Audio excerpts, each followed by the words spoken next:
Hi have a good day.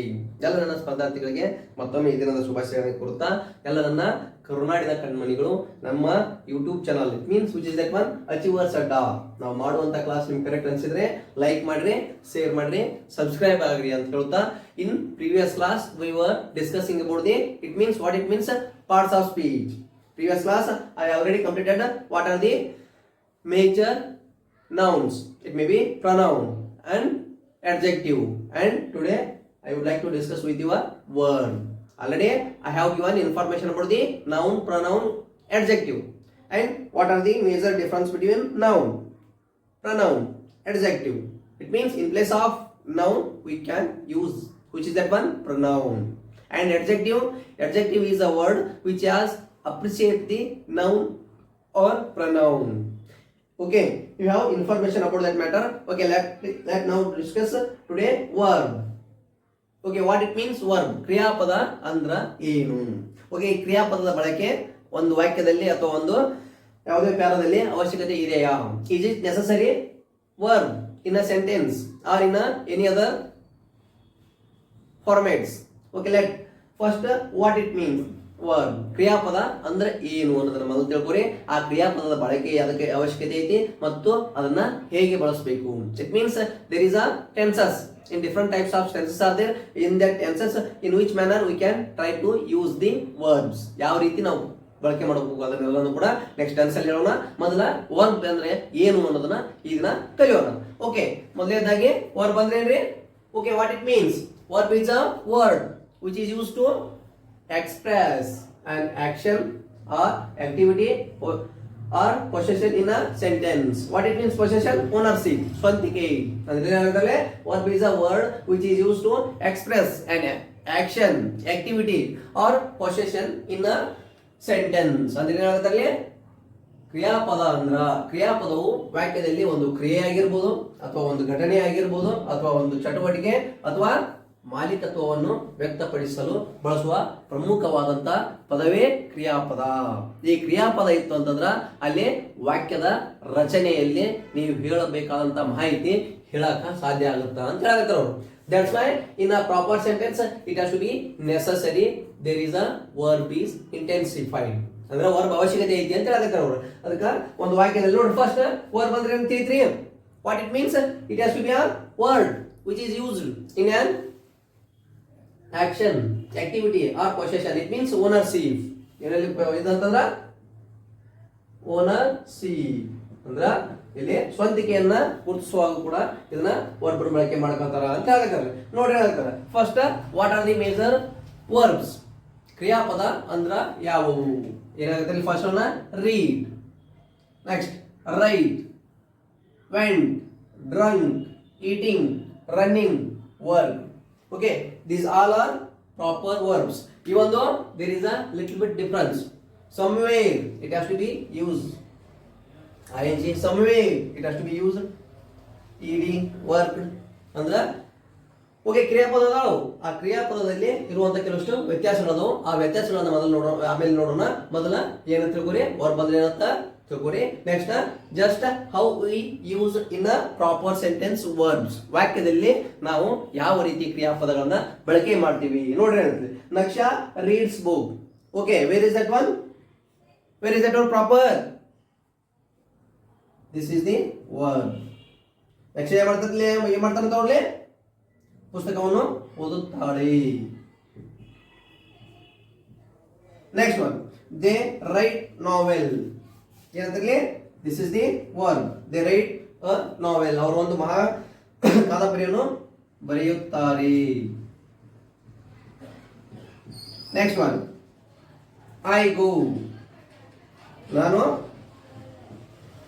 ಹೋಗುತ್ತೇನೆ. Next one we drunk. ನಾವು ಕುಡಿದೆವು. ಏನ್ Goa or whatever it may be. ನಾವು ಕುಡಿದೆವು ಅಂತ ಹೇಳಕತ್ತಾರ. Next one you are eating mango. Okay, where is that one? There is a proper verb is there. We are eating mango ಅಂದ್ರ ಮಾವಿನ ಹಣ್ಣು ತಿನ್ನುತ್ತಿದ್ದೇವೆ ಅಂತ ಹೇಳಕತ್ತಾರ ಅವರು. Next Vaibhav worked in school. Vaibhav ಎಲ್ಲದಲ್ಲಿ ಕೆಲಸ ಮಾಡ್ತಾರೆ ತೋರ್ಲಿ, ಕೆಲಸ ಮಾಡುತ್ತಿದ್ದಾರೆ. ವೈಭವ್ ವರ್ಕ್ಡ್ ಇನ್ ಸ್ಕೂಲ್, ಮಾಡಿದರು. ಏನಂತಂದ್ರೆ this is verb, it means there is a past tense, that's why ಮಾಡಿದರು. ಏನಂತ ಅವನು ವೈಭವ ಶಾಲೆಯಲ್ಲಿ ಕೆಲಸ ಮಾಡಿದನು. ಜಾಸ್ತಿ ಜನ ಎಲ್ಲ ಮಾಡಿದನು, ಒಬ್ಬನೇ ಅದನ್ನ ಮಾಡಿದನು. ನೋಡ್ರಿ, ಒಂದು ಕ್ರಿಯಾಪದ ಅಂತ ಹೇಳ್ತಿದ್ರು. ಒಂದು ಕ್ರಿಯೆ ಆಗಿರ್ಬೋದು, ಒಂದು ಘಟನೆ, ಒಂದು ಚಟುವಟಿಕೆ, ಯಾವುದೇ ಒಂದು ಮಾಲೀಕತ್ವವನ್ನು ಹೇಳಬೇಕಾಗಿತ್ತು ಅಂತಂದ್ರೆ ಅಲ್ಲಿ ಕ್ರಿಯಾಪದ ಅವಶ್ಯಕತೆ ಇದೆ. ಒಂದು ಘಟನೆ ಬಗ್ಗೆ ಹೇಳಬೇಕಾಗಿತ್ತು ಅಂತಂದ್ರೆ ಅವಶ್ಯಕತೆ ಇದೆ ಅಂತ ಹೇಳಿದ್ರು. ಅದನ್ನ ಏನಂತ ಕರೀತಾರ? ವರ್ಬ್ ಅಂತ ಕರೀತಾರೆ. ಓಕೆ, ವರ್ಬ್ ಅಂದ್ರೆ ಯಾವ ರೀತಿ ವಾಕ್ಯದಲ್ಲಿ ರಚನೆ ಆಗೈತಿ ಅಂತ ಹೇಳಾಗತ್ತಾರ. ಈ ಮಾಹಿತಿ ಪ್ರಮುಖವಾಗಿ ತಿಳ್ಕೊರಿ. First, there is a verb, but in the proper sentence there is a format of a sentence, subject verb plus object. ಯಾವ ರೀತಿ ಕನ್ನಡದಲ್ಲಿ ಕರ್ಮಪದ, ನೆಕ್ಸ್ಟ್ ಯಾವ್ದ್ರಿ ಕ್ರಿಯಾಪದ, ನೆಕ್ಸ್ಟ್ ಕರ್ತೃಪದ, ಕ್ರಿಯಾಪದ, ಕರ್ಮಪದ. ಏನ್ರಿ? ಸಬ್ಜೆಕ್ಟ್ ವರ್ಬ್ ಆಬ್ಜೆಕ್ಟ್ ಈ ಫಾರ್ಮೆಟ್ ನಲ್ಲಿ ಇರಬೇಕು. ಆ ರೀತಿ ಕರೆಕ್ಟ್ ಆಗಿ ಸೆಂಟೆನ್ಸ್ ಎಲ್ಲಿ ನೋಡ್ರಿ. Okay, there is a subject, right it. Next there is a subject, verb, object, subject, verb, object, subject. I is a subject, go, verb, but there is no object. ಇದರಲ್ಲಿ object ಇಲ್ಲ. But ಒಂದು based on the object orientation we are differentiate. There is a kinds of words in a sentence. Okay, ಅದು ಮುಂದೆ ಹೇಳೋಣ. Next ಏನಾಗುತ್ತೆ? We are eating mango. There is a eating. This is the continuous tense. But ಈ ರೀತಿಯಾದಂತ verb ಗೆ ಏನಂತಾರ? Next worked. There is a second form of verb. Based on the proper using this type of verbs we can going to be differentiate, and also we are use the different types of sentence. ಒಂದು ನೋಡ್ರಿ, subject ಐತಿ, next verb ಐತಿ, ಅಂದ್ರ ನಾಮಪದ ಐತಿ, next ಕ್ರಿಯಾಪದ ಐತಿ, next ಇಲ್ಲಿ ಕರ್ಮಪದ ಇಲ್ಲ. ಈ ರೀತಿಯಾದ ಸೆಂಟೆನ್ಸ್ ಏನಂತಾರ ಅನ್ನೋದ್ರ ಮುಂದೆ ನೋಡೋಣ. ಮೊದಲಿಂದ ಬರ್ಕೊಳ್ಳಿ. What it means, meaning of verb and what are the major verbs, just how we are going to be use the proper verbs in a sentence. Okay, next there is a forms of verbs. It means first you understood what is the meaning of verb and what are the major verbs and how we can use in a proper sentence. Now there is a different types of the verbs are there. Based on that one we differentiate. There is a forms of verbs. That's why check it here. ನೋಡ್ಲಿ ಏನೈತಿಲಿ? ಇಲ್ಲ, eating ಐತಿ, running ಐತಿ, worked ಐತಿ, drunk ಐತಿ, went, write, read. It means there are different types of different forms of verbs are there. Based on that one we can differentiate, we can form different types of verbs. ಈ ಆಧಾರಿತವಾಗಿ ಇಲ್ಲಿ ವರ್ಬ್ಗಳನ್ನ ವಿವಿಧ ರೀತಿಯಾಗಿ ವರ್ಗೀಕರಿಸಲಾಗಿದೆ. ಆ ವಿವಿಧ ರೀತಿಯಾಗಿ ವರ್ಗೀಕರಿಸಿದಂತ ಪ್ರಮುಖ ಪ್ರಕ್ರಿಯೆ ನೋಡ್ಲಿ ಏನಾಗುತ್ತೆ. there is a forms of verbs. Okay, first one ಏನಾಗುತ್ತೆ? present form of verb or V1, past form of verb or V2, verb 2 or participle V3, verb 3. Next one gerund V4. Like that we are differentiate, or otherwise it is called as the present participle. ಇದಕ್ಕೆ ಅಂತ ಕೇಳ್ತಾರೆ ಇನ್ನೊಂದು ಹೆಸರಲ್ಲಿ present participle ಅಂದ್ರೂ ಕೂಡ okay. present participle ನೋಡ್ರಿ ಏನಾಗುತ್ತೆ ಅದಕ್ಕೆ ಪ್ರೆಸೆಂಟ್ ಫಾರ್ಮ್ V1 ಅಂದ್ರ ವರ್ಬ್ 1 ಏನೈತಲ್ಲ ಅದನ್ನ ಒಂದನೇದು ವರ್ಬ್ ಅಂತ ಕರೀತಾರೆ. ನೆಕ್ಸ್ಟ್ ಇದ ಪಾಸ್ಟ್ ಫಾರ್ಮ್ V2, ವರ್ಬ್ 2 ಅಂತ ಕರೀತಾರೆ. Next participle verb 3. Next gerund verb 4 or ಇನ್ನೊಂದು ಏನಂತ ಕರೀತಾರೆ ಅದಕ್ಕೆ ಪ್ರೆಸೆಂಟ್ ಪಾರ್ಟಿಸಿಪಲ್.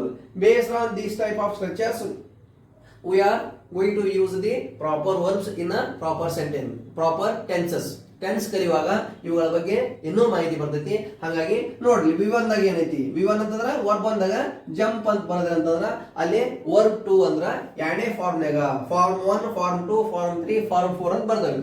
ಈ ಫಾರ್ಮ್ 1 ನಲ್ಲಿ ಜಂಪ್ ಆಯ್ತು ಅಂತಂದ್ರ ಫಾರ್ಮ್ 2 ಇಲ್ಲಿ ಜಂಪ್ ಅಂತ ಬರೀತೀವಿ. ನೆಕ್ಸ್ಟ್ ಅದು ಫಾರ್ಮ್ 3 ಅಲ್ಲಿ ಜಂಪ್, ಫಾರ್ಮ್ 4 ಅಲ್ಲಿ jumping. It means it takes the ing form. ಇಲ್ಲಿ ing ಫಾರ್ಮ್ ಅಂತ ಒಂದು ನೆಕ್ಸ್ಟ್ ಅದು ಏನಾಗುತ್ತೆ ಇಲ್ಲಿ ಜೆರಂಡ್ ಅದು ಐಎನ್ಜಿ ಪ್ರತ್ಯಯ ತಗೊಂಡು ಅಲ್ಲಿ ಕಂಟಿನ್ಯೂಸ್ ಟೆನ್ಸ್ ಬಳಸ್ತೀವಿ. ಹಾಗಾಗಿ ಐಎನ್ಜಿ ಪ್ರತ್ಯಯವನ್ನು ತೆಗೆದುಕೊಂಡಂತಹ ಕ್ರಿಯಾಪದಗಳಿಗೆ ಜೆರೆಂಡ್ ಅಂತ ಕರೀತಾರ, ಅಥವಾ ವರ್ಬ್ ಫೋರ್ ಅಂತ ಕರೀತಾರ, ಅಥವಾ ಪ್ರೆಸೆಂಟ್ ಪಾರ್ಟಿಸಿಪಲ್ ಅಂತ ಕರೀತಾರೆ. ನೋಡ್ರಿ ಇವುಗಳನ್ನು ಪ್ರಮುಖವಾಗಿ ಜಂಪ್, ಜಂಪ್ಡ್, ಜಂಪ್ಡ್, ಜಂಪಿಂಗ್ ಅಂತ ಐತಿ. ನೆಕ್ಸ್ಟ್ ಏನಿದೆ ಪ್ಲೇ, V1 ಅಂದ್ರ present form. Next played, V2. Next ಅದಕ್ಕೆ past form. Next one P3, it means participle, ಏನ್ ಕರೀತಾರ played. Next V4, it means gerund or present participle, ING, playing. Like that we can use. We will try to use in the form of verbs. That's why there is a different types of verbs are there. That's why you observe the already I wrote some sentences. ಕೆಲವಷ್ಟು ಆಗಲೇ ವಾಕ್ಯಗಳು ಬರ್ದೆ, ಆ ವಾಕ್ಯಗಳಲ್ಲಿ ವಿವಿಧ ರೀತಿಯಾದಂತಹ ವರ್ಬ್ಗಳಿದ್ದು ಆ ವರ್ಬ್ಗಳನ್ನ ಯಾವ ರೀತಿ ವರ್ಗೀಕರಣ ಮಾಡ್ತಾರೆ ನೋಡ್ರಿ. ಅಲ್ಲಿ ಅಂದ್ರೆ ಅವನ್ನ ನೋಡ್ರಿ. ಆಗಲೇ ಮೊದಲು ಹೇಳಿದ್ರಿ ಫಸ್ಟ್ ಒನ್ ಏನೈತ್ರಿ ಅದರಲ್ಲಿ ಬರ್ದಿದ್ದು, ಒಂದೇದು ಏನೈತ್ರಿ ಇಲ್ಲಿ ಫಸ್ಟ್ ಒಂದೇದು ಬರ್ದಿದ್ದು ರೀಡ್ ಅಂತ ಇತ್ತು. ರೀಡ್, ರೀಡ್ ಅನ್ನೋದು V1, it means present form. Next in second form it means V2, past form. What become ಏನಾಗುತ್ತಿದೆ ರೀಡ್, ಇಟ್ ಮೀನ್ಸ್ ಸೇಮ್. ಮೂರು ವಿಧದಲ್ಲಿ ಕೂಡ ಇದು ಸೇಮ್ ಆಗೈತಿ. ಯಾವ್ದ್ರಿ ರೀಡ್ ಅನ್ನೋದು. ಬಟ್ ನೆಕ್ಸ್ಟ್ ಇದ್ರಾಗ್ರಿ ಇಸ್ ಇಟ್ ಸೇಮ್ ಯಾವ್ದ್ರಿ V4, it means gerund, it means it become the reading. ಇಲ್ಲಿ ಬರೋದನ್ನ ರೀಡಿಂಗ್ ಅಂತ ಬರಿತೀವಿ. ಅದೇ ರೀತಿ ನೆಕ್ಸ್ಟ್ ರೈಟ್, ರೈಟ್ ಏನಾಗ್ತಿದೆ ಅದು ನಾಲ್ಕನೇದು ರೈಟ್ ಅನ್ನೋದು V1, it means present form. Next one wrote, V2, verb 2, it means past form. Next one right note, written. V3, participle, past participle, it means verb 3. Next verb 4, it means ING. The whatever word ends with ING, ಆ word ಏನಿರ್ತೈತಲ್ಲ ಆ verb ಏನಿರ್ತೈತಲ್ಲ ಅದಕ್ಕೆ ING ಪ್ರತ್ಯಯ ಹಚ್ಚಿರೋದ್ರ ಅದನ್ನ V4 ಅಂತ ಕರಿತೀರಿ, ಅಂದ್ರೆ verb 4 ಅಂತ ಕರಿತೀರಿ, ಜೆರೆಂಡ್ ಅಂತ ಕರಿತೀರಿ, ಅಥವಾ ಪ್ರೆಸೆಂಟ್ ಪಾರ್ಟಿಸಿಪಲ್ ಅಂತ ಕರಿತೀರಿ. ಅದಕ್ಕೆ ಏನಾಗುತ್ತೆ ರೈಟಿಂಗ್, ರೈಟಿಂಗ್. ನೆಕ್ಸ್ಟ್ ವರ್ಡ್ ಏನಿರ್ತೀರಿ ಆಗಲೇ ಹೇಳಿದ್ದೆ ವಾಕ್ಯಗಳಲ್ಲಿ ಪ್ರಮುಖವಾದಂತಹ ಕೆಲವು ವರ್ಬ್ಗಳನ್ನ ಬಳಕೆ ಮಾಡಿದ್ದೆ. ಫಸ್ಟ್ ರೀಡ್ ಒಂದು ಬಳಕೆ ಮಾಡಿದ್ದೆ, ನೆಕ್ಸ್ಟ್ ರೈಟ್ ಬಳಕೆ ಮಾಡಿದ್ದೆ, ನೆಕ್ಸ್ಟ್ ಗೋ ಅಂತ ಬಳಕೆ ಮಾಡಿದ್ದೆ. ನೆಕ್ಸ್ಟ್ ಯಾವ್ದು ಬಳಕೆ ಮಾಡಿದ್ವಿ ಇಲ್ಲಿ go, go, went, gone. Next ಇಲ್ಲಿ ಗೋಯಿಂಗ್ ಏನಾಗುತ್ತೆ V1 ನಲ್ಲಿ ಗೋ ಆಗುತ್ತೆ ಅಂದ್ರೆ ಪ್ರೆಸೆಂಟ್ ಫಾರ್ಮ್ ಅಲ್ಲಿ, ಪಾಸ್ಟ್ ಫಾರ್ಮ್ ಅಲ್ಲಿ ವೆಂಟ್ ಆಗುತ್ತೆ. ನೆಕ್ಸ್ಟ್ V3 ಪಾಸ್ಟ್ ಪಾರ್ಟಿಸಿಪಲ್ ಅಲ್ಲಿ gone. Next going, it means gerund, it means V4.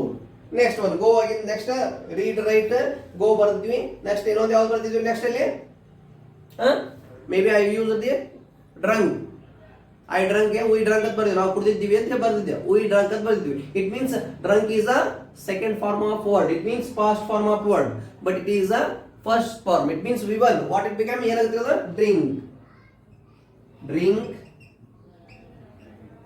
Drunk, drink, drunk, drunken. Next ಅಲ್ಲಿ ಇದಕ್ಕೆ ಡ್ರಂಕನ್, ಈ ಕಡೆ drinking, V4, drinking. It means there is a gerund. Gerund ಅಂತ ಸೋಪ್ ಐತಂತಂದ್ರ ಆ ವರ್ಬ್ ING ಪ್ರತ್ಯಯ ಇರಬೇಕು. ನೆಕ್ಸ್ಟ್ ಡ್ರಿಂಕ್ ಬಳಕೆ ಮಾಡಿದ್ರೆ ಒಂದು ಈಟ್ ಅನ್ನೋ ಪದ ಬಳಕೆ, it means we are eating ಏನೋ ಒಂದು ವಾಕ್ಯ ಬಳಸಿದ್ದೆ ನೋಡಿ. ಈಟ್ ಅನ್ನೋದು ಪ್ರೆಸೆಂಟ್ ಫಾರ್ಮ್ ಅಲ್ಲಿ ಅದು ಈಟಿಂಗ್ ಅಂತ ಬಳಕೆ ಮಾಡಿದ್ದೆ. ಈಟಿಂಗ್ ಅನ್ನೋದು ಯಾವ ಫಾರ್ಮ್ ಆಗುತ್ತೆ, it means there is a fourth form, it means gerund. Eating ಅನ್ನೋದು ಇಲ್ಲಿ ಬರ್ತಿತ್ತು ಅಂದ್ರೆ ಇನ್ನ ಮೂರು ಫಾರ್ಮ್ನಾಗ ಏನಾಗುತ್ತೆ ಅದು ಫಸ್ಟ್ ಫಾರ್ಮ್ ಅಲ್ಲಿ eat, ate, ATE, ate, eaten, EATEN, eaten. ಇನ್ನ ಥರ್ಡ್ ಫಾರ್ಮ್ V3 ವರ್ಬ್ 3 ಅಂತ ಕರಿತೀವಿ ಅಥವಾ ಪಾರ್ಟಿಸಿಪಲ್ ಅಂತ ಕರಿತೀವಿ. ನೆಕ್ಸ್ಟ್ V4 ಅಲ್ಲಿ ಈಟಿಂಗ್, ಜೆರೆಂಡ್, ಪ್ರೆಸೆಂಟ್ ಪಾರ್ಟಿಸಿಪಲ್. ಈ ಒಂದು ವರ್ಬ್ 4 ರೂಪದಲ್ಲಿ ಬದಲಾವಣೆ ಆಕೈತಿ. ಅದಕ್ಕೆ present form, past form, next participle, next gerund, ಈ 4 ವಿಧಗಳಲ್ಲಿ ಕರಿತೀವಿ. ಅಥವಾ verb 1, verb 2, verb 3, verb four ಅಂತ ಕರಿತೀವಿ. ಅವನ್ನ ಕರೆಕ್ಟ್ ಆಗಿ ಯಾವ್ಯಾವ ಫಾರ್ಮ್ ಅಲ್ಲಿ ಅದಾವು ಆ ಬಳಕೆ ಅಂತ ತಿಳ್ಕೊಂಡಿದ್ರಿ ಅಂತಂದ್ರೆ next tense ಬರ್ತಾವ್ರಿ.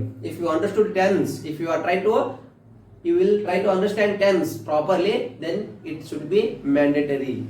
Forms of verbs. Verb na ಏನು ವರ್ಗೀಕರಣ ಐತಲ್ಲ, V1 V2 V3 V4 ಅಂತ ಏನೈತಲ್ಲ ಇವುಗಳ ವರ್ಗೀಕರಣ ಇತ್ತು ಅಂತಂದ್ರೆ ನೆಕ್ಸ್ಟ್ ಒಂದೊಂದು ಟೆನ್ಸ್ನಾಗ ಒಂದೊಂದು ವರ್ಬ್ ಬರ್ತಾವೆ, ಬಳಕೆ ಆಗ್ತಾವೆ. ಅಲ್ಲಿ ನಿಮ್ಗೆ ಹೆಚ್ಚಿಗೆ ತಿಳಿದೈತಿ. That's why you have to be understood. It is necessary. Next ನಾವು ಬರ್ಸಿದ್ದೆ ಯಾವ್ದು ವರ್ಕ್ಡ್ ಅಂತ ಬರ್ಸಿದ್ದೆ. ವರ್ಕ್ಡ್ ಅನ್ನೋದು ಏನಿರೋದು V3. It means past participle. But V1 work, V2 worked, V3 worked, okay, V4 working. ಈ ರೀತಿ ಏನದು ವರ್ಗೀಕರಣ. ಎದರ ವರ್ಗೀಕರಣ ಅಂತ ಇಲ್ಲಿ ಕ್ರಿಯಾಪದದ ವರ್ಗೀಕರಣ ಅದಾವು. ಆ ಕ್ರಿಯಾಪದಗಳನ್ನ ವ್ಯಾಖ್ಯಾನದಲ್ಲಿ ಬಳಸುವಾಗ ಆ ಟೆನ್ಸ್ ಪ್ರಮುಖವಾಗಿ ಗೊತ್ತಿತ್ತಂದ್ರ ಅಲ್ಲಿ ಇದು ಗೊತ್ತಾಗೈತಿ. That's why write it. Forms of verbs. Already ಕೆಲವು ವಾಕ್ಯಗಳನ್ನು ಬಳಸಿದ್ನಲ್ಲ, ಆ ವಾಕ್ಯದಲ್ಲಿ ನೋಡಿದ್ರಿ ಆಲ್ರೆಡಿ ಡಿಫ್ರೆಂಟ್ ವರ್ಕ್ ಬಳಸಿದ್ದು. ಒಂದು ING ಪ್ರತ್ಯಯ ಇತ್ತು ಅಥವಾ ಒಂದಕ್ಕ ಏನಿತ್ತಿಲ್ಲ ED ಪ್ರತ್ಯಯ ಇತ್ತು. ಇವು ಯಾಕಿತ್ತು ಅಂತಂದ್ರೆ this is necessary. You understood this word. It is necessary. You can try to understand. ಇದು ಅಂಡರ್ಸ್ಟ್ಯಾಂಡ್ ಆಯ್ತು ಅಂತಂದ್ರೆ ಅಲ್ಲಿ ಯಾಕೆ ಅವು ಬಳಕೆ ಆಗಿತ್ತು ಅಂತಂದು ಗೊತ್ತಾಗೈತಿ. ಬರ್ಕೊಳ್ಳಿ.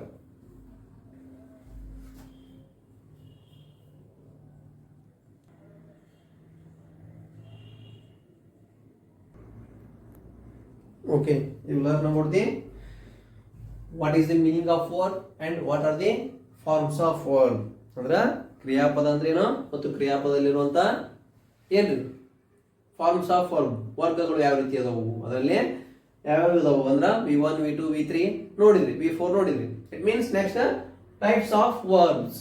Okay, already you learn forms of verbs ಅಂದ್ರೆ present form, next past form, participle and present participle or gerund. It means V4 verb 4 ಇವು ಪ್ರಮುಖವಾಗಿ ನೋಡಿದ್ರಿ. Next types of verbs. It means kinds of verbs ಅಂದ್ರೆ ವಿಧಗಳು.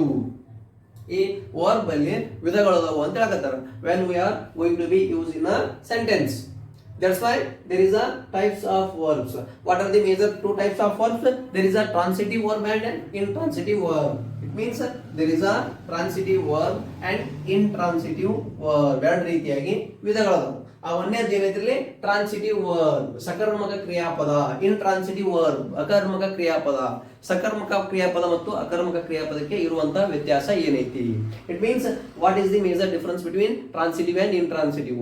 What ever word in a sentence, the verb which has an object, then we call it as the transitive verb. In a proper sentence, then not only subject, not only verb, even including object, it includes this format, then we call it as the transitive verb. Okay, in a sentence, verb which has an object called as transitive verb. ಒಂದು ವಾಕ್ಯದಲ್ಲಿ ಬರೀ ಕೇವಲ ಕ್ರಿಯಾಪದ ಮತ್ತು ನಾಮಪದ ಇದ್ರೆ ಸಾಲದು, ಅದ್ರ ಜೊತೆಗೆ ಏನಿರ್ಬೇಕಂತ ಕರ್ಮಪದ ಅಬ್ಜೆಕ್ಟ್ ಇತ್ತು ಅಂತಂದ್ರೆ then we treated it as the transitive verb. ಅದರಲ್ಲಿ ಯಾವ ವಾಕ್ಯದಲ್ಲಿ ಕ್ರಿಯಾಪದದೊಂದಿಗೆ ಕರ್ಮಪದ ಇರುತ್ತದೆ. It means not only verb but also object. ಇಲ್ಲಿ ಕ್ರಿಯಾಪದ ಇದ್ರೆ ಸಾಲದು. ಇಲ್ಲಿ ಏನೈತೆ ವರ್ಬ್ ಐತಲ್ಲ, ಈ ವರ್ಬ್ ಇದ್ರೆ ಸಾಲದು, ವರ್ಬ್ ಜೊತೆಗೆ ಏನಿರ್ಬೇಕಂತ ಆಬ್ಜೆಕ್ಟ್ ಕೂಡ ಇರಬೇಕು. Then we call it as the transitive verb. Okay, what it means intransitive verb? In a sentence, in a proper sentence, the verb which has no object, then we treat it as the intransitive verb. And there intransitive verb in a sentence, the verb which has no object, then we call it as the intransitive. ಒಂದು ವಾಕ್ಯದಲ್ಲಿ ಯಾವ ವಾಕ್ಯದಲ್ಲಿ ಕ್ರಿಯಾಪದದೊಂದಿಗೆ ಏನ್ರಿ ಕರ್ಮಪದ ಇರದೇ ಇದ್ರೆ ಅದನ್ನ ಏನಂತ ಕರಿತೀವಿ ಅಂತ ಇಂಟ್ರಾನ್ಸಿಟಿವ್. ಅಕರ್ಮಕ ಕ್ರಿಯಾಪದ.